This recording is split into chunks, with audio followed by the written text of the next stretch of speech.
দুখ আহিলেহে বুজা যায় কোন সঁচা মিত্ৰ আৰু কোন মিছা।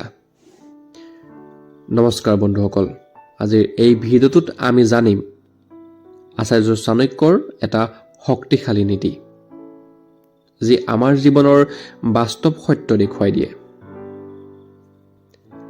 চাণক্যই কৈছে, সময় আহিলেহে মানুহৰ আচল পৰিচয় পোৱা যায়।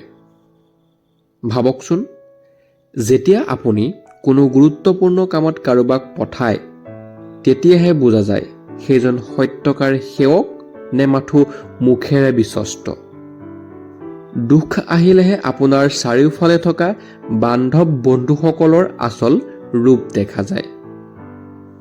বিপদ আহিলে কোন মিত্ৰ আৰু কেৱল চিনাকি মানুহ কোন, সেইটো স্পষ্ট হৈ পৰে। আৰু যেতিয়া ধন সম্পত্তি নাথাকে, দৰিদ্ৰতা আহে, তেতিয়াহে পত্নীৰ আচল পৰীক্ষা হয়। মানুহ এটা সামাজিক প্ৰাণী, তেওঁ অকলে নাথাকে। জীৱনত সহায়ক ৰূপে মিত্ৰ, আত্মীয়, পৰিজনৰ প্ৰয়োজন। কিন্তু যদি সংকটৰ সময়ত তেওঁলোকেই আঁতৰি যায়, তেন্তে সেই সম্পৰ্কৰ কি মূল্য থাকিল? চাণক্যৰ মতে সঁচা সেৱক সেইজনহে যি বিপদত থিয় দিয়ে। সঁচা মিত্ৰ সেইজনহে যি আপদ বিপদত সহায় কৰে। আৰু সঁচা পত্নী সেইজনী যি ধনৰ অভাৱতো স্বামীৰ সৈতে থাকে। এই নীতি আমাৰ জীৱনৰ এটা আইনা। সময়ে দেখুৱাই কোন আপোনাৰ আৰু কোন মাথো নামত।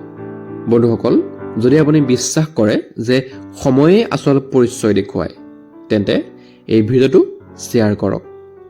বন্ধুসকল, যদি চাণক্য নীতিৰ এই কথাবোৰে আপোনাৰ মন স্পৰ্শ কৰিছে আৰু এনেধৰণৰ চাণক্য নীতিসমূহ ভালদৰে যদি আপুনি জানিব বিচাৰে, তেনেহ'লে আপুনি আমাৰ চেনেলটো ছাবস্ক্ৰাইব কৰি থ'ব।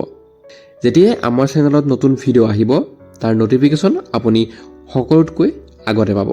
আকৌ লগ পাম অন্য এটা ভিডিঅ'ত। ধন্যবাদ।